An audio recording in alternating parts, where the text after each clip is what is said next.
اگر کامیابی مال کے اندر ہوتی خدا کی قسم اللہ تعالیٰ سب سے پہلے نمرود، فرعون، قارون، حمان، شداد، یہ وقت کے اتنے بڑے بادشاہ تھے، اتنے بڑے مال والے تھے، اللہ تعالیٰ ان لوگوں کو کامیاب کرتا. کیا نہیں تھا ان کے پاس؟ اللہ کا حکم نہیں تھا، نبی کے طریقے نہیں تھے. اللہ تعالیٰ نے ان کے مال کے ساتھ ان کو زمین کے اندر غرق کر دکھایا. اللہ کے واسطے میرے بھائی، ہم سب اللہ کے غلام ہیں.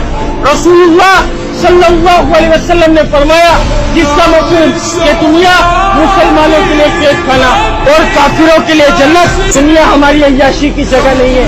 ہماری عیاشی کی جگہ، ہماری آرام کی جگہ، ہماری راحت کی جگہ کیا ہے؟ جنت ہے میرے بھائی. اور اس جنت کا کیا ذکر فرما رہے کہ وہ جنت اللہ نے کس کے لیے تیار کر رکھی. اللہ تعالیٰ نے جو اس دنیا کے اندر اللہ کے حکم کو نبی کے طریقوں سے پورا کر جائے گا، اس جنت کا حقدار وہ ہے میرے بھائی.